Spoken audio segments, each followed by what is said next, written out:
देखो, कभी कभी उपासक भविष्य की चिंता में फंस जाता है। बिल्कुल मूर्खता, बिल्कुल कोरी मूर्खता। 100 में 1% भी बुद्धिमानी नहीं। कैसे? हमारा वर्तमान यदि भगवत चिंतन में चल रहा है तो भविष्य हमारा गुलाम होगा। शब्द हमारे याद कर लो। और वर्तमान विषय चिंतन में चल रहा है तो भविष्य में तुम विषयों के गुलाम होकर अगली दुर्गति को प्राप्त होगे। शब्द याद कर लो। यही तो अपने लोग समझ नहीं पा रहे माया की चाल को। हम वर्तमान के समय को भविष्य मंगल हो इसमें बर्बाद कर रहे हैं।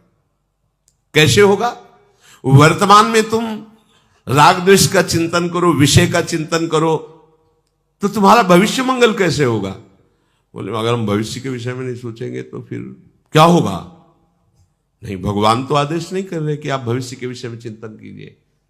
भगवान तो कह रहे अनन्य चेता सततम, मेरा केवल तुम अनन्य चिंतन करो। मालिक बोल रहे हैं, अखिल कोटि ब्रह्मांडों के स्वामी आदेश कर रहे हैं। केवल केवल तुम्हारा अभ्यास वर्तमान में भजन का अभ्यास योग युक्तेन चेतसा नान्य गामिना। तुमको ये अभ्यास करना है कि अगले सेकंड में क्या होगा इसका चिंतन नहीं होना चाहिए।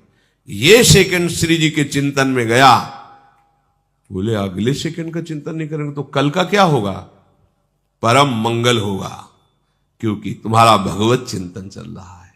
अब परम मंगल होगा। भविष्य उनका भयावह होता है जो भगवान से विमुख है। कुछ भी कर लो भयावह ही होगा, दुखद ही होगा।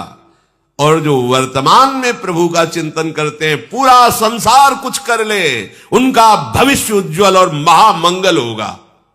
बात पकड़ो सत्संग की। भगवान भविष्य के लिए ठेका ले रहे हैं। दूसरा बोले तो थोड़ा संशय कर सकते हैं, लेकिन मेरे मालिक बोल रहे हैं, मेरे प्यारे बोल रहे हैं, योगक्षेमम वहाम्यहम। कैसे हम कलंकी शरणागत है कि अपने स्वामी पर विश्वास नहीं करते। स्वामी आदेश कर रहे हैं वर्तमान में अनन्यस चिंतयन्तो माम, बस तेरा केवल कर्तव्य है मेरा चिंतन कर। भूत की चिंता मत कर, कुछ नहीं बिगाड़ पाएगा ये भूत। ये भूत नष्ट हो जाएगा जो बीत गया है, और भविष्य तेरा महान मंगल में। पूज्य श्री राधा बाबा, तुमने एक बार बोला राधा कृष्ण, तुम्हारे भविष्य के मंगल महल की नींव पड़ गई। आहा, हम महापुरुषों के वचनों को सुनते हैं पर धारण नहीं करते। भविष्य में वही होगा जो मेरे प्यारे चाहते हैं, दूसरे के चाहने से नहीं होगा। प्यारे अपने जनों को परिपक्व करने के लिए कुछ भी लीला कर सकते हैं साथ रहकर। कोई भी लीला अब अकेले नहीं होगी, चाहे वो भयावह हो या सुखद हो, दोनों लीलाओं में प्यारे साथ रहेंगे। तो हमें चिंता क्या करनी? आनंद समुद्र हमारे साथ टहल रहा है, हमें दुख की चिंता? महान लक्ष्मीपति हमारे साथ टहल रहे, हमें रुपए की चिंता? काल भी जिनके भय से भयभीत होता है, ऐसा महाबलवान हमारा प्रीतम है, हमें भय? छोड़ो। महान आनंद के लिए ये मनुष्य जन्म मिला है। भविष्य की चिंता मत करो। मृत्यु से बढ़कर भयावह कुछ है नहीं, और इस मार्ग का पथिक पहले मृत्यु को स्वीकार करता है। जीवित मर जाए उलट आप में समाए। भयभीत मत हो, कल क्या होगा इसकी चिंता मत करो। अभी श्री जी को भूल रहे हो, ये सबसे बड़ा अपराध है। अभी राधा बोलो, अभी श्री जी का चिंतन करो, कल तुम्हारा मंगलमय आएगा। कल की तुम चिंता मत करो। हम इसी चिंतन में तो अपनी प्यारी जू प्यारे जू से विलग हो जाते हैं। हमें लगता है कि हम जिससे प्यार करते हैं उसको कैसे सुरक्षित रखें। चाहे आप अपने गुरु को प्यार करते हो, या आप अपने शरीर को प्यार करते हो, या आप अपने शरीर संबंधी को प्यार करते हो, कहीं भी ऐसा होता है। हमें जिससे अधिक प्यार होता है उसको दुख ना पहुंचे, ऐसा उस प्रेमी के हृदय में होता है। चाहे जिसका प्रेमी हो, चाहे शरीर प्रेमी हो, किसी का भी, वो ये सोचता है कि जिससे मैं प्यार करता हूं उसको दुख ना पहुंचे। यही प्यार का लक्षण है। पर अब शरीर से प्यार करते हैं तो बहुत जन्म हो गए, हम इसे दुख से नहीं बचा पाए। हम शरीर संबंधियों से प्यार करते, बहुत जन्म हो गए, हमें इन्हीं संबंधों में भटकते हुए। विचारवान बनो, मतलब हमारा गलत जगह प्यार है। अब हमारा प्यार सही जगह पहुंचने के लिए मार्ग मिल गया, वो है हमारे प्रभु प्रियालाल, हमारे गुरुदेव। यदि आपको भय लगता है कि मेरे गुरुदेव को, मेरे प्रियालाल को कोई कटु वचन न बोल दे, कोई दुखद वार्ता न कर दे, कभी ऐसा कुछ ना हो जो मैं प्रतिकूल देखूं और प्रतिकूल सुनूं, तो हम आपको एक उपाय बताते हैं। या आप जिससे भी प्यार करते हो उसको सुरक्षित रखना चाहते हो, दुख ना प्राप्त करे, तो आपको उपाय बताते हैं। जब श्री यशोदा मैया ने देखा कि मेरे लाला के ऊपर बहुत बाधा पड़ रही, तो जानते हो क्या किया? भगवान नाम का कवच बांध दिया। ऋषिकेश तुम्हारे आंख रक्षा करे, गदाधर भगवान यहाँ रक्षा करे। वही है ऋषिकेश है। भगवान की सुरक्षा भगवान के नाम से की जा रही, तो तुम नहीं कर सकते क्या? तुम अपने परिवार को सुरक्षित रखना चाहते हो तो नाम कीर्तन करो, नाम जप करो। अपने गुरुदेव का यश बढ़ाना चाहते हो, पवित्र आचरण करके नाम जप करो, कभी कोई बाधा नहीं आएगी, तुम्हारे कान में नहीं आएगी। तो तुम जान जाओगे कि गुरुदेव अबाध तत्व हैं, गुरुदेव बाधित होने वाले तत्व नहीं। गुरुदेव ब्रह्मानंदम परम सुखदम केवलम ज्ञान मूर्तिम, गुरुदेव मनुष्य नहीं है। नाम जप करो। नाम छूट गया, तुमने अभी अमंगल कर दिया। नाम जब छूट गया प्रपंच में, अभी गुरु की तुम बेइज्जती कर दी, अपमान कर दिया, गुरु के आदेश का खंडन कर दिया। नाम तुम्हारे द्वारा ही तुम्हारे हृदय में विराजमान गुरुदेव का प्रकाश होगा। गुरुदेव तो बैठे सबके हृदय में, और वो प्रकाशित होते नाम से। जिसकी सुरक्षा चाहते हो, नाम जप करो। जिसका रोग नष्ट करना चाहते हो, नाम जप करो। जिसको सुखी करना चाहते हो, चाहे अपने को या किसी और को, नाम जप करके देख लो। मानो मेरी बात, नियम पूर्वक, निष्ठा पूर्वक नाम जप करो। कुछ भी कर सकते हो तुम। नाम में इतनी सामर्थ्य है, बहुत बहुत विश्वास कर लीजिए। पर हम लोग ऐसे बहिर्मुख जन हैं, सुनते हैं पर आचरण में नहीं उतारते हैं। प्रपंच को हम सत्य मानते हैं, हम कुछ कर सकते हैं, ऐसा हमारे अंदर है। मैं ऐसा कर सकता हूं, तुम कुछ नहीं कर सकते। तिनका हो तिनका, हवा जहां चाहेगी उड़ा के तुम्हें डाल देगी। तो हम सब कुछ नहीं कर सकते, कुछ नहीं कर पाए, कुछ न कर पाओगे। मान लो जो भक्त हैं वो भगवान की कृपा में चल रहे हैं, जो अभक्त हैं वो माया की पावर से घूम रहे हैं। त्रिगुणात्मिका माया नचाए डाल रही है।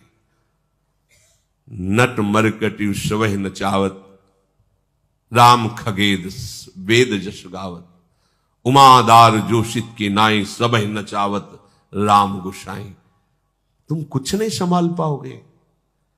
मालिक के शरण में हो जाओ, उनका निरंतर नाम जप करो। महाभागवत श्री प्रहलाद जी, यथा हि पुरुषस्येह विष्णोः पादोपसर्पणम् यदेश सर्वभूतानां प्रिय आत्मेश्वरः सुहृद। बहुत अमृत में वचन है। 5 वर्ष की अवस्था है महाराज श्री प्रहलाद जी की, और ब्रह्म तत्व का बोध और भगवत चरणारविंद की अनन्य निष्ठा प्रेम से युक्त महापुरुष, दोनों बात है। ज्ञान शिरोमणि है और भक्त शिरोमणि है। जब कभी भक्तों की चर्चा होती है तो सबसे पहले श्रेणी में भक्तराज प्रहलाद। 5 वर्ष की अवस्था में इतना दिव्य ज्ञान और ऐसी अटूट भगवत निष्ठा। इस मनुष्य जन्म में एकमात्र ही परम कर्तव्य है। प्रहलाद जी के वचन, यथा ही पुरुषस्येह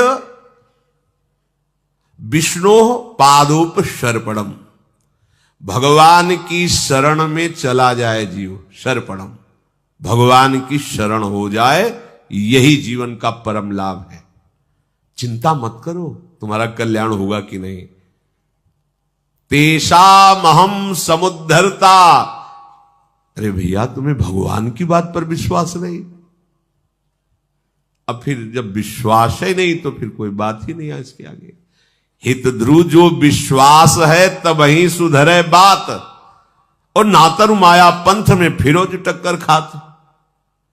हमारे मालिक कह रहे, प्रीतम कह रहे, हृदयेश्वर कह रहे, तेषामहम समुद्धरता मृत्यु संसार सागरात, मैं उसे इस मृत्यु संसार सागर से पार करता हूं जो मेरी शरण में है, जो मेरे को समर्पित हो चुका है। प्रहलाद जी कह रहे, ये मत सोचो कि हम बुढ़ापे में भजन कर लेंगे या जवानी में कर लेंगे। अभी जहां हो, जिस अवस्था में हो, भजन प्रारंभ करो। वैसे तो उत्तम बात यह है, कौमार आचरित प्राज्ञो धर्मान भागवता निह, कुमार अवस्था से ही भजन प्रारंभ कर देना चाहिए। आप इन छोटे छोटे बच्चों को जो ऐसी बुद्धि से देखते हैं कि ये तो चार खड़े होकर हंस रहे थे, ये तो खेल रहे थे, प्रणाम करो, अपराध बन जाएगा तुम्हारा। ये सब शरणागत हैं, शरणागत मंत्र इनके हृदय में, ये गले में कंठी और मस्तक पर भगवत दासत्व का चिन्ह धारण किए हुए एक छोटा सा संत भगवान है, इतना बड़ा बोल नहीं पाता। महाराज जी आज 5000 राधा नाम जप करके आए, देखो इसमें अकाउंट में। महाराज जी हमने 4 श्लोक सुधा निधि के याद किए, इनको तुम साधारण बालकों में गिनोगे? एक इतने कपड़े का अचला बांधे, लंगोटी बांधे, मंजीरा करताल ले, आप इनको साधारण जीव मान रहे हो? तुम वो सो गए तो तुम उनको साधारण मान रहे हो? वो हंस रहे, खेल रहे। इसीलिए हम कहते हैं मानसिक बुद्धि का त्याग करके संत सभा में जाना चाहिए। तुम मानसिक बुद्धि से देखोगे नहीं चल पाए, तुम्हारा जीवन व्यतीत हो जा रहा है 10 मिनट बैठकर राधा नाम नहीं। ये जब चलना भी नहीं जानते तभी सरज में खेल रहे। जिनके हृदय में अभी पता ही नहीं कि मैं कौन हूं, संसार कौन है, वो गा रहे हैं हमारे माई श्यामा जी को राज। वो पूरी सुधा निधि पढ़ रहे जो कभी श्लोक नहीं गाया, कभी स्कूल नहीं गए। इनको तुम साधारण गिनती में गिन रहे हो। प्रभु बहुत कृपा करके हमें सौभाग्य दिया है, इसमें मत बदलो। अरे काल के बच्चे हैं, लगोटी लगा लिए, तिलक लगा लिए तो क्या? यही तो भ्रम हिरण्यकश्यप को भी हो गया कि काल का बच्चा प्रहलाद है। ये क्या ऐसी तपस्या की हिरण्यकश्यप ने, ब्रह्मा जी को आश्चर्य हो रहा था, और एक 5 वर्ष के बालक ने धज्जियां उड़ा दी ऐसे तपस्वी की है। कितना बड़ा आश्रय में बल है, देखो ना, ये आश्रित बच्चे हैं। तभी कभी कभी आवेश में कह देते तुम अभी समझते क्या हो। देखो भगवान को विराट स्वरूप दिखाने की जरूरत नहीं थी अर्जुन को, पर मित्र है ना, हे कृष्ण हे सखे, ऐसी बात कर रहे मित्र। भगवान समझा रहे, देख मैं कौन हूं, कि मेरी बातें ही केवल नहीं, देख मैं कौन हूं। विराट रूप कांप गए अर्जुन, ऐसे कांप रहे थे ऐसे अर्जुन, जिनके गले में हाथ डाल के विनोद करते थे ना श्री कृष्ण से। जब विराट रूप दिखा तो अर्जुन जैसा महाबली कांप गया। दिशाओं का ज्ञान जाता रहा, आंखों के सामने अंधकार छा गया। तुमादिदेवः पुरुषा पुराणा तुमस्य विश्वस्य परम निधानम वेत्तास्य वेद्यम परमं च धाम त्वया ततं विश्वमनंत रूपम वायुर्मुग्निर्वरुणा शशांका प्रजापतिस्त्वं प्रपितामहश्च नमो नमस्तेस्तु शास्त्रकृत नमो नमो। क्यों दिखाया विराट कि तू देख मैं तेरा यार ही नहीं हूं। देख ये भीष्म पे जैसे लौंग इलायची फंसी होती ना, ऐसे ही बड़े बड़े महावीर दांतों में दिखा, देख के फंसे हैं, मैं चबा रहा हूं इनको, मैं महाकाल हूं। कांप गए। भगवान की शरणागति भक्त में इतना बल होता है कि भगवान अपनी बात को झूठी कर सकते, उसकी बात को नहीं। अपनो पर्ण विचार, इसी स्वभाव के बल से हम कहते हैं तुम चिंता मत करो। ऐसे जो करते हैं ना, चिंता मत करो, भगवत प्राप्ति निश्चित होगी, अपने बल से थोड़ी, उनके स्वभाव के बल से। कि हमारे मालिक ऐसे करुणामय, ऐसे स्वभाव वाले, बिल्कुल निष्फिक्र हो जाओ। छोटे छोटे बच्चे आते हैं, इधर खेलते उधर, तुम्हें खेलना दिखाई देता है? समय है 4:15, बैठे हैं जगे हुए। तुम्हारे बच्चे 8 बजे जगाए नहीं जगते, हमारे बच्चे 3 बजे से इतने इतने बड़े हैं, मुंह धो के रज लगा के नहा धो के बैठ।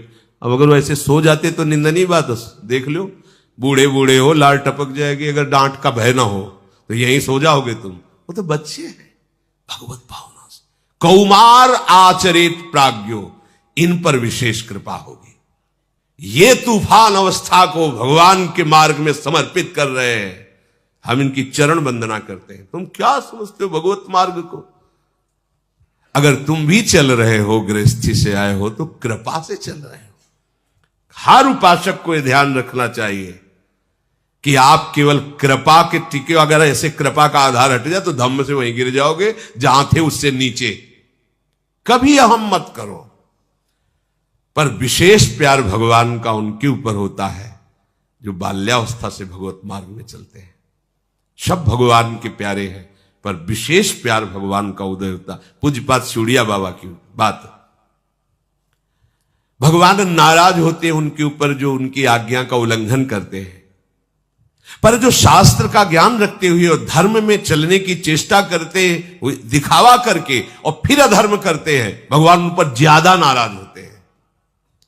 भगवान उस पर विशेष कृपा करते हैं जो भजन करता है, पर जो बाल्यावस्था से भजन करता है भगवान उस पर बिक जाते हैं। पूज्यपाद सिउड़िया बाबा की बात। जब कोई किसी दूसरे के लिए कुछ सेवा समर्पित करता है भगवान को सुख मिलता है, पर गरीब होकर जब सेवा करता है तो भगवान विशेष खुश हो जाते हैं। उसके पास है नहीं, फिर वो 2 रोटी किसी को दे रहा है तो भगवान विशेष प्रसन्न हो जाते हैं। ये बाल्यावस्था से भजन मार्ग में चलने वाले उपासक जो है, ये विशेष कृपा पात्र है। इसलिए प्रहलाद जी कह रहे कौमार आचरित। प्रहलाद जी, ध्रुव जी, ये दोनों एक ही गुरु के चेला है, श्रीनाथ जी महाराज के। और आज तक प्रायः देखा गया है कि शिष्य अपने गुरुदेव का जस गाते हैं, पर यहां देखा गया कि गुरुदेव सभा में शिष्य का जस गा रहे हैं। प्रहलाद जी का गायन नारद जी कर रहे हैं।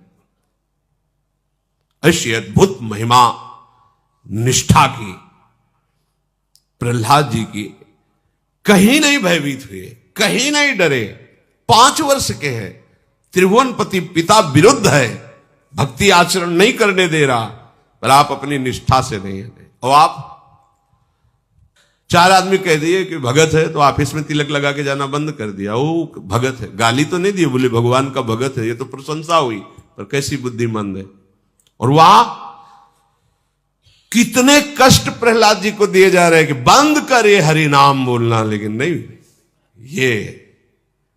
ये कैसे आ गया? गुरु कृपा। गर्भ से ही नारद जी की कृपा दृष्टि हो गई, गर्भ में ही भगवत भक्ति का संचार कर दिया प्रहलाद जी की बुद्धि में देवर्षि नारद जी ने। जिस समय हिरण्यकश्यप तपस्या में संलग्न था तो देवताओं को सूचना मिली कि इस समय आक्रमण किया जा सकता है महल में। महल में आक्रमण किया तो पहले ही सूचना मिल गई थी कि देवता आक्रमण करने वाले हैं। तो अब बची थी कयाधु जी। कयाधु जी के गर्भ में प्रहलाद जी थे, बंदी बना लिया गया और जबरदस्ती घसीटते हुए देवता ले जा रहे थे। देवर्षि नारद जी सामने आ गए। उनका भाई आप सब शतुगुणी देवता हैं, इस तरह स्त्री के साथ बर्ताव ठीक नहीं, आप क्यों ले जा रहे हैं? बोले हम इनको दंड नहीं देंगे, बिल्कुल सुरक्षित रखेंगे कयाधु जी को, लेकिन जहां इनका संतान हुआ मैं उसे जान से मार दूंगा। हिरण्यकश्यप का वीर है, इसको मैं जीवित नहीं, ये देवद्रोही है। उनका तुम्हारी क्या सामर्थ्य है? काल की भी सामर्थ्य नहीं कि इस गर्भ का नाश कर सके, क्योंकि इस गर्भ में भगवान का भक्त पल रहा है। सब कांप गए देवता। परिक्रमा की कयाधु जी की, प्रणाम किया कि इसके गर्भ में भगवान का भक्त है। देवर्षिनाथ जी ने कहा आप हमारे आश्रम में चलिए, और वहां रोज भगवत चर्चा सुनाते।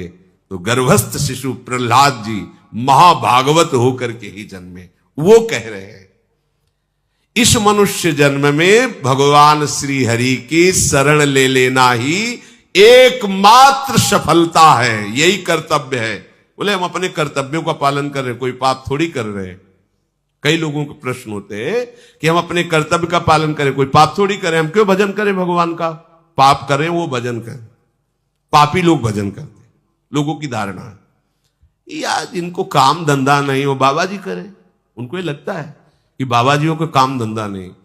कौन ऐसा काम धंधा वाला है जो 10 बजे सोए और 1 बजे जग जाए और 24 घंटा मन की मार सहते हुए मन को सच्चिदानंद में लगावे? बाहर काम करना अलग बात है, ये अंदर का काम है, मन को खींचकर चित्तवृत्ति का निरोध करके भगवान में लगाना। क्या जानते हैं भजन कर? बहुत कठिन विषय भजन करना। प्रभु की शरण ले लेना जीवन का एकमात्र कर्तव्य कर्म है। देखो कई बार हमने आपको बताया, भारत सरकार आपको अगर भेजती है विदेश, तो आप अगर वहां शर्त रखते हैं कि हमें वहां मकान मिलना चाहिए, हमें ये सुविधा मिलनी चाहिए, पास सरकार है, पास कर दे, जाओ काम करके आओ। हमारा क्या काम? तुम हमारे स्वरूप को पहचान करके या अपने स्वरूप को पहचान करके जीवन मुक्त हो जाओ, जाओ मृत्यु लोक में। क्या चाहिए? दुल्हन चाहिए, लड़का बच्चा चाहिए, मकान चाहिए, सब व्यवस्था चाहिए, ठीक, जाओ, दिया। आए किस लिए हो? सरकारी काम से आए हो। साधन धाम मोक्ष कर द्वारा, पाई न जे परलोक संहारा। आप काहे के लिए आए हो? साधना करके भगवत प्राप्ति करने के लिए। सब मनुष्य शरीरधारी ये सुविधाएं आपको काहे के मिले? भगवत सेवा के लिए। नाथ सकल संपदा तुम्हारी, और हमारे जो मिली है वो आपकी सेवा के लिए। मैं सेवक समेत सुत नारी। बढ़िया भगवत प्राप्ति का उपाय है। आप नहीं रह सकते थे अकेले, इसलिए भगवान ने आपको परिवार की सुविधा दे दी, मकान दे दिया, व्यवस्था कर दी। अब आपने ये कर्तव्य भूल करके उसी को केवल कर्तव्य मान लिया, उसी को अपना मान लिया कि मैं इनका स्वामी हूं, ये मेरे बच्चे, मेरी पत्नी, मेरा परिवार, मेरी संपत्ति दी है सरकार ने। अब आप विदेश जब भारत सरकार के द्वारा भेजे गए थे, 40 साल 50 साल जो भी कार्य दिया गया, आप वापस आए, पूछा गया आपसे जो आप सरकारी काम से गए थे वो काम किया? नहीं, बच्चे पैदा किए, उनको पढ़ाना लिखाना, ब्याह बर और सब इतने काम थे, तो आपको जानते हो क्या किया जाएगा? जेल में डाल दिया जाएगा। इसको दंड दो, क्योंकि जितनी भोग सामग्री सरकार ने दी थी वो अपने काम कराने के लिए दी थी, और इसने सरकारी काम कुछ नहीं किया, इसलिए दंड का अपराधी है, उसको दंड दिया जाए। यह अपराधी, इसको दंड का, ऐसे ही हमको दंड मिलेगा। साधन धाम मोक्ष कर द्वारा, पाई न जे परलोक सम, सो परत्र दुख पावई। परिणाम सिर धुनि धुनि पछताए, काल ही कर्म ईश्वर मिथ्या दोष लगाए। क्यों? क्योंकि जो ही तुम्हारा मृत्यु का समय आएगा, हर सरकारी सुविधा छीन ली जाएगी, तुम्हारा शरीर छीन लिया जाएगा, शरीर संबंधी छीन लिए जाएंगे, जितनी धन संपत्ति यश नाम सब हटा दिया जाएगा। अब बचे आप अकेले। कहां गए? सरकार के सामने। जिस काम के लिए भेजा गया था वो काम किया नहीं। अब आपके पास कुछ है नहीं, क्योंकि सब सरकारी छीन गया। अब चलो सजा के अधिकारी तुम बनो, सजा भोगो, क्योंकि जिस काम के लिए गए थे वो तुमने काम बिल्कुल ठीक समझो। ऐसे ही हमें भगवान ने भेजा है, हर सुविधा हमें मिली है भगवत आराधना के लिए, भजन के लिए। प्रहलाद जी कह रहे इस मनुष्य जन्म में भगवान श्री हरि की शरण ले लेना ही परम कर्तव्य है। सावै पुंसाम परो धर्मो यतो भक्ति अधोक्षजे। परम धर्म क्या है? अच्युत भगवान श्री कृष्ण के चरणारविंद की अविरल भक्ति, अबाध भक्ति। देखो कितना विश्वास होता है भक्त को, कैसा वो श्रद्धावान होता है। एक राजकुमारी और दूसरी एक जमींदार की पुत्री, दोनों को मित्रता थी। एक दिन राजा के यहां भगवत प्रेमी महात्मा आए। वो संत सेवी राजा थे, महात्मा जन आते रहते थे, और महात्माओं का कार्य ही होता है निरंतर अपने प्रभु की सेवा और सुमिरन में मगन रहना। सेवा सुमिरन ये बहुत बड़ी सामर्थ्य है। अगर हम हर समय सेवा और सुमिरन में रहें तो कभी कोई माया प्रपंच हमें परास्त नहीं कर सकता। जहां हम सेवा सुमिरन से अलग हुए वहीं माया का प्रभाव पड़ता है। भगवान का शालिग्राम स्वरूप उनके पास था, खूब भाव से सेवा कर रहे थे और नवीन अवस्था की कोमल हृदय वाली ये दोनों सखियां देख रही थी। इनके मन में आया ऐसे हम भी ठाकुर सेवा करेंगे। देखने से सुनने से हमारे हृदय में प्रभाव पड़ता है। गंदी बातें देखेंगे, गंदी बातें सुनेंगे, उसी का चिंतन होगा, हृदय गंदे आचरणों की प्रेरणा वाला बन जाएगा। अगर हम भागवतिक बातें सुनेंगे, भागवतिक दर्शन करेंगे तो भागवतिक चिंतन होगा, हृदय भागवतिक प्रेरणा वाला बन जाएगा। कई दिन संत भगवान रुके, रोज सेवा कीर्तन कथा, सरल हृदया। उन दोनों सखियों में बात आई कि चल करके संत भगवान से कहते हमको भी ठाकुर जी दीजिए। दोनों ने चरण पकड़कर प्रार्थना की, गुरुदेव हमारे हृदय में भी इच्छा हो रही कि हमें ठाकुर सेवा मिले। अब दोनों बच्चे ही थे। संत भगवान ने विचार किया सेवा पद्धति में बहुत सावधानी की आवश्यकता होती है। अभी ये बच्चे हैं, कहीं सेवा अपराध न बन जाए। सेवा अपराध भी होता है। उपासना में चलने वाले उपासक को सेवा अपराध और उप सेवा अपराध 32 ये 64, इन पर सावधान रहना चाहिए। ये गलती नहीं होनी चाहिए। जैसे आप ठाकुर सेवक हैं, अपने घर में सेवा विराजमान किए हुए हैं। अब जैसे आपको ठाकुर जी के दर्शन के लिए जाना है, जहां तक ठाकुर जी के दर्शन करने के लिए जाना है, हो सके तो पादुका न पहने, नंगे पैर दर्शन करने जाए। यदि आप में ऐसी सामर्थ्य नहीं है किसी कारण से, तो सीढ़ियों में पादुका नहीं पहनना चाहिए। जहां से मंदिर की सीढ़ियां हैं, पादुका उतारकर माथा रखकर सीढ़ी में फिर चढ़ना चाहिए। खड़ाओं या पादुका पहन करके श्री विग्रह के दर्शन करने के लिए जाने में फिर अपराध लगता है। अरे अपने मालिक के दर्शन करने जा रहे हैं, स्वामी के दर्शन करने जा रहे हैं, प्रभु के दर्शन करने जा रहे हैं, तो अपनी कुटिया से और मंदिर तक नंगे पैर जाना चाहिए। ये भावना रखनी चाहिए। भरत जी जा रहे हैं प्रभु के दर्शन करने के लिए, अयोध्या से पैदल ही चले थे, तो सुकुमार चरणारविंद तो बड़े बड़े फफोके छाले पड़ गए थे। वशिष्ठ जी ने देखा, सबने मिलकर भरत जी से कहा पालकी पे बैठ जाइए। तो उनका हाँ, मेरे प्रभु यहां नंगे पैर चले हैं और मैं पालकी पे बैठ जाऊं? उचित तो यह है कि अपने प्रभु के दर्शन के लिए मैं जा रहा हूं, तो जहां जहां प्रभु के चरण पड़े वहां मेरा शीश पड़े, अर्थात सिर भर जाऊं। उचित असमोरा सप्ते सेवक धर्म कटोरा, यहां मैं सर के बल चल के जाऊं, पर असमर्थ हो। तो आप कह रहे हैं पैर में छाले पड़ गए, आप सवारी में बैठ जाइए, ऐसा नहीं हो सकता।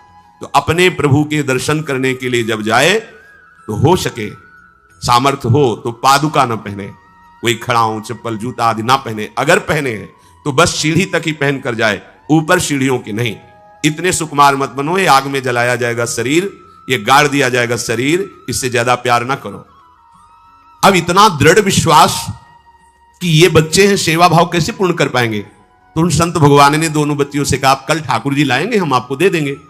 तो गांव में घूमे तो आसपास गोले गोले से पत्थर मिले, पत्थर लाए 2 और कहा कि ये लो तुम्हारे ठाकुर जी हैं। दोनों को दिया। देखो गुरु वचनों पर और गुरु प्रदत्त सेवा वस्तु पर कितना भाव होना चाहिए। उन्होंने दृढ़ विश्वास किया कि मुझे भगवान गुरुदेव ने दिया, ये भगवान है मेरे। दोनों ने अपने हृदय से लगाया। अब एक जमींदार की पुत्री थी, एक राजकुमारी, स्वर्ण के सिंहासन में, और उनका नाम रखा सिलपिल्ले ठाकुर। सिल मतलब पत्थर, तो उनका तुम्हारे ठाकुर का नाम सिलपिल्ले गोविंद है। दोनों सिंहासन पर रखकर आराधना करती, भाव प्रतिपल बढ़ता गया, नाम निरंतर जप। गुरु प्रदत्त ठाकुर पर विशेष चमत्कार हृदय में प्रकट होता है यदि उन्हीं की नियमावली से चलो। अपने मन से बाजार से खरीद लाए, विराजमान किए हैं, कभी सेवा की कभी नहीं की, वो भी अच्छा है, कम से कम भागवतिक भाव तो है। लेकिन सिद्धि जो प्राप्त होती है वो गुरु कृपा से, गुरु प्रदत्त ठाकुर से। जैसे धन्ना जी को भांग के बट्टे में ठाकुर जी प्रकाशित हो गए, गुरु प्रदत्त। अब ये सखियां जब बड़ी हुई तो इनके ब्याह की बात हुई। तो जो राजकुमारी थी उनका राजकुमार से किसी से ब्याह तय हुआ, ब्याह हो गया। अपने माता पिता से जब विदाई ली तो अपने ठाकुर जी को जो सिंहासन में थे, सिंहासन से एक सुंदर पेटी में से और गोद में रखकर, और अंदर ही अंदर जल रही है कि प्रभु मैंने प्रीतम आपको माना है, संसार के व्यवहार में ये प्रीतम बना हुआ है, पर प्रभु हमारे प्रीतम दो नहीं हो सकते, हमने हृदय से आपको माना। इसी विचार में वो बड़ी उदास है। पहले पालकियों में ऐसा राज सैनिक चल रहे हैं, पालकियों में वो बहू जा रही है और राजकुमार घोड़े पर। राजकुमार बार बार पालकी के समीप जाता, दर्शन करने की इच्छा होती है ना, तो उदास देखता, मन में बड़ी गिलानी हुई। उसने कहा, एक नदी थी, उसने कहा यहां हम थोड़ी देर विश्राम करना चाहते हैं, राजकुमारी की पालकी रखी जाए और सैनिक दूर खड़े हो। तो राजकुमार वैसे ही आज्ञा हुई। तो बात करना चाहते हैं, पर वो ना देखती है और ना बात करती है। और इतना सुंदर रूप, क्योंकि ब्रह्मचारिणी और भगवत आराधना। अब उसके हृदय में जलन हुई कि ऐसा क्या है जो हमसे बात नहीं कर रही। बस बार बार ऐसे पिटारी खोल के ऐसे ठाकुर जी को देखती। नाम जप और सेवा के प्रभाव से वो सिल नहीं रह गया था। वहां उसको सांवरे श्याम सुंदर की झांकी मिलती थी। जब अपने शिल्पिल्ले ठाकुर जी को देखती तो ललित त्रिभंगी श्री लालजू महाराज श्याम सुंदर दिखाए, अत्यंत आसक्ति। गुरु प्रदत्त किसी भी शब्द में, किसी भी वस्तु में दिव्यता होती है, बस हमारी भावना होनी चाहिए। अरे बोले ये हम नहीं दे सकते, ये गुरु प्रदत्त है, नहीं हम प्राण दे सकते, लेकिन ये नहीं। जिसका गुरु वचन पर, गुरु प्रदत्त वस्तु पर, गुरु प्रदत्त ठाकुर पर दृढ़ निष्ठा हो गई, वही सिद्ध हो जाता है। अब उसने समझ लिया कि पिटारी में जो कुछ है यही हमारे और राजकुमारी के बीच में बाधा है। दो चार दासियों को बुलाया और कहा, इनको बातों में उलझाओ, पिटारी पीछे हमें दो। और प्रवीण दासियां उनको विनोद भाषा में, हंसी मजाक में बात, लेकिन वो उदासीन। धीरे से गोद में पेटी थी, ले ली, हम लिए हुए हैं, आप बातचीत में सारा, और पेटी उनको दे दी। राजकुमार ने राजकुमारी से कहा, यही पेटी तो हमारे आपके बीच में बात, फेंक दी नदी में। अब तो जो उसके हृदय में पीड़ा हुई, भारी व्याकुलता। अब राजकुमार सैनिकों के साथ तुरंत पालकी उठवाई, मैं ले गया। पर वो आसक्त है, इतनी सुंदर राजकुमारी, क्योंकि भागवतिक तेज से संपन्न में आकर्षण होता है। राजकुमारी ने कहा, यदि हमारे ठाकुर नहीं तो मैं नहीं। आज से अन्न जल त्याग, प्राण त्याग दूंगी अगर हमारे ठाकुर जी हमारे समीप नहीं तो। आज से एक बूंद पा, कैसे पिए? अपने ठाकुर को भोग लगा के पाला है और ठाकुर जी फेंक दिए गए। भारी व्याकुलता, जैसे मीरा जी कहते, दृश्य बिन दुख न लागे नहीं, न रात में नींद है न दिन में अन्न जल है, व्याकुलता। अब भयभीत हो गया राजकुमार। पूरा महल इस विषाद से हो गया कि अगर नवीन राजकुमारी प्राण त्याग देती है तो क्या होगा लोक समाज में, कि अभी नवीन राजकुमारी गई, ये लोग ऐसे निर्दयी हैं कि ऐसा व्यवहार किया कि उसने प्राण त्याग दिया। राजकुमार घुटने में आ गया, घुटने टेक कर राजकुमारी से कहा, मैं तुम्हें दुखी नहीं करना चाहता, पर मैं तुमको छोड़ भी नहीं सकता। अब हमें आप वो उपाय बताओ जिससे आप मुस्कुरा दो, आप प्रसन्न हो जाओ। तो उनका, हम अपने ठाकुर के बिना जीवित नहीं रह सकती, यदि आप हमें जीवित देखना चाहते तो हमारे ठाकुर जी ला के दो। हमारी भागवतिक निष्ठा ऐसी होनी चाहिए कि जो गुरु जी ने मंत्र दिया है, जो गुरु जी ने उपासना दी है, उसमें दृढ़ विश्वास होना चाहिए। हमारे अंदर किंचन मात्र फिसलाव नहीं होना चाहिए। और आगे जो महामहिम सूत्र है, जब तक हमारा मन प्रभु में समर्पित ना हो जाए तब तक पाप होने की संभावना होती है, बड़े बड़ों से चूक हो जाती है। इसमें यह नहीं कहा जा सकता कि हम इतने वर्ष से साधन में लगे, हमसे चूक नहीं होगी, यह तो भूल जाना। बड़े बड़ों से चूक करवा देना माया का कार्य होता है, पर जिनका मन प्रभु को समर्पित हो गया है उनसे चूक नहीं हो सकती। इसलिए जो अगला सूत्र वर्णन किया कि जितने भी पापाचरण होते हैं वो सब मेरे से होते हैं, ऐसा उपासक दृढ़ निश्चय करे। ऐसा नहीं कि पापाचरण भगवान से, भगवान करा रहे हैं। जिन लोगों का एक प्रश्न होता है कि जब सब कुछ भगवान करा रहे हैं, भगवान की इच्छा के बिना पत्ता भी नहीं हिलता, तो जो हम पापाचरण, गलत आचरण, वो भी तो भगवान ही करा रहे हैं। इस विषय को समझना है। आज के समाज का जो मानसिक स्तर है, जब हम त्याग की बात करते हैं कि गंदे आचरण नहीं करने चाहिए, तो जो समझाया जाता है, जो समझ है आज की आधुनिक, वो ये समझ है, कुछ ऐसे जनों ने ये निर्धारित भी किया है कि बहुत भोग कर लेने पर फिर समाधि की प्राप्ति होती है। अगर ऐसा होता तो लाखों लोग समाधि को प्राप्त होते, लाखों लोग बिना साधना के। क्यों? बचपन से लेकर के पूरे जीवन तक भोग ही भोग रहे, सब समाधि में पहुंच जाते। प्रायः सबके दिमाग में बात बैठी है कि अगर हम भोग ले तो हम मन को समझा सकते हैं, लेकिन आप बात अनुभव की समझ लीजिए कि आप भोगने के लिए जे ही गए तो मन के गुलाम बन करके गया, वो कभी तुम्हें मुक्त होने का अवसर नहीं देगा।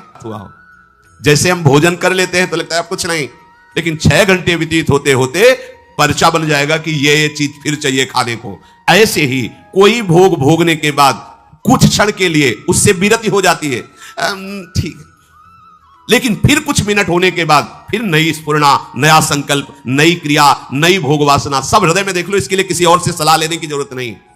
इसलिए ये जो संतों का मत है, शास्त्र का मत है कि भोगों के भोगने से भोग वासना दृढ़ होती है, कामना बढ़ती है, ना कि शांति मिलती है। लेकिन आधुनिकता में भोगों को भोगने से शांति मिलती है, ऐसी धारणा बनी हुई है, और ये गलत है। और ये इतनी गलत हो जाती है कि हम हत्या करने लगते हैं, हिंसा करने लगते हैं, पूज्य जनों के साथ दुर्व्यवहार करने लगते हैं।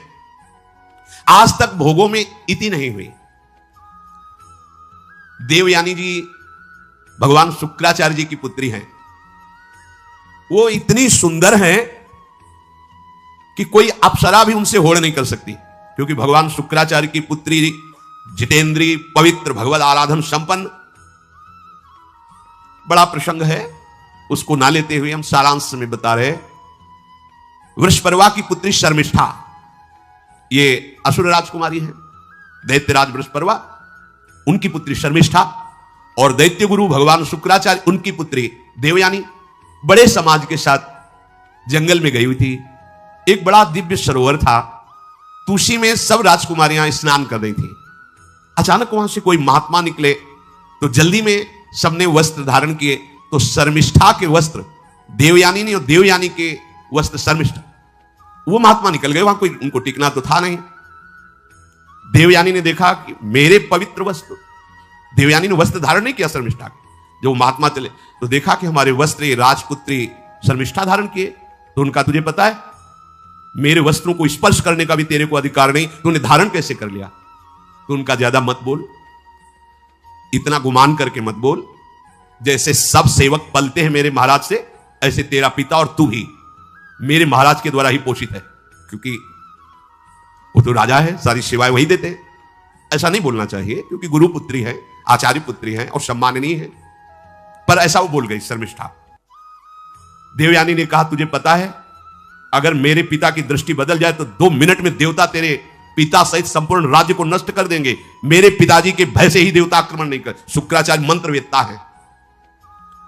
ज्यादा बात बढ़ गई तो राजकुमारी का शासन चलता है।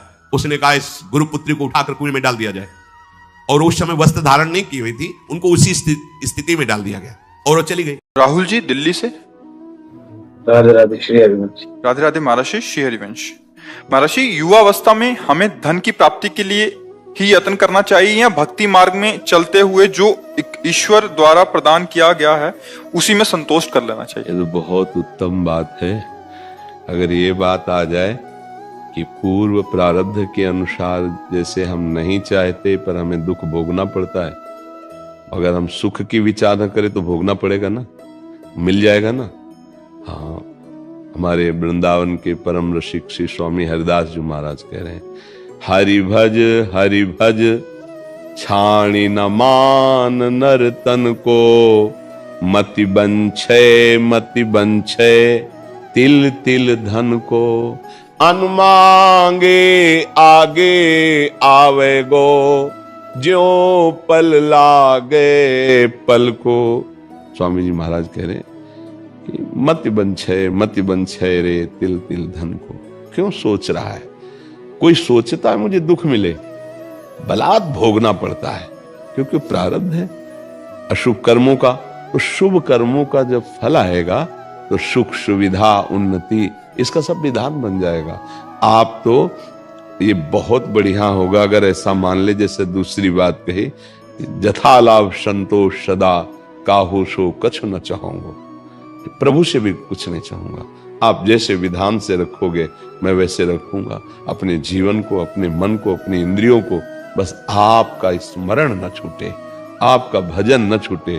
तो आप समझो, नाम जब चल रहा है, भगवत स्मरण चल रहा है, तो ये सांसारिक लौकिक भोगों की तो बात जाने दो, अनंत महिमाशाली भगवान को अधीन कर सकता है जो, फिर रिद्धियां सिद्धियां लोक लोकांतर के सुखों की तो बात जाने दो। सुमिर पवन सुत पावन नामू, अपने बस करी राखे रामू। वही नाम है, वही नाम है, कोई दूसरा नाम नहीं। जो बड़े बड़े सिद्ध महापुरुष नाम के आनंद में डूबे, वही नाम है। बस हम नाम को पकड़ ले, पक्का विश्वास कर लीजिए, अगर जिह्वा से नाम चल रहा है और हृदय में एक बात है कि भरोसा मुझे भगवान का है, तो निश्चिंत हो जाओ, लोक परलोक के हर सुख तुम्हारे चरणों में आएंगे, पक्का समझ लीजिए।